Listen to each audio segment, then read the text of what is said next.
Il survint à cette époque un grand trouble au sujet de la voix du Seigneur.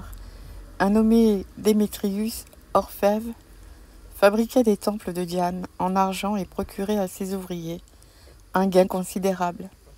Il les rassembla avec ceux du même métier et dit : « Ô homme, vous savez que notre bien-être dépend de cette industrie, et vous voyez et entendiez que, non seulement à Éphèse, mais dans presque toute l'Asie, ce Paul a persuadé et détourné une foule de gens en disant que les dieux faits de main d'homme ne sont pas des dieux.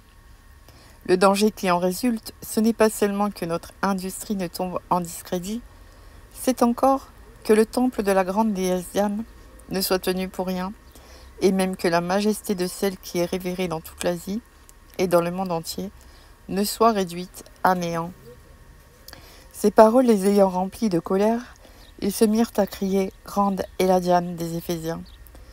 Toute la ville fut dans la confusion. Ils se précipitèrent tous ensemble au théâtre, entraînant avec eux Gaius et Aristarque, macédoniens compagnons de voyage de Paul. Paul voulait se présenter devant le peuple, mais les disciples l'en empêchèrent. Quelques-uns, même des Arsiarques, qui étaient ses amis, envoyèrent quelqu'un vers lui pour l'engager à ne pas se rendre au théâtre.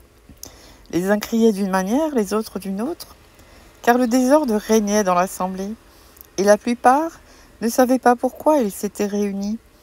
Alors on fit sortir de la foule Alexandre, que les Juifs poussaient en avant, et Alexandre, faisant signe de la main, voulut parler au peuple.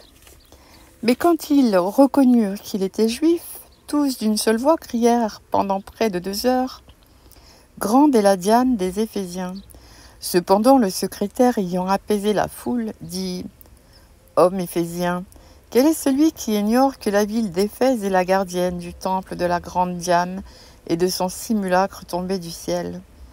Cela étant incontestable, vous devez vous calmer et ne rien faire avec précipitation, car vous avez amené ces hommes qui ne sont coupables ni de sacrilège, ni de blasphème envers notre déesse.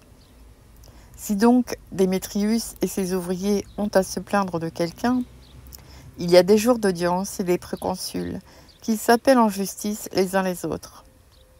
Et si vous en avez vu d'autres objets, ils se régleront dans une assemblée légale. Nous risquons en effet d'être accusés de sédition pour ce qui s'est passé aujourd'hui, puisqu'il n'existe aucun motif qui nous permette de justifier cet attroupement. » Après ces paroles, il congédia l'assemblée.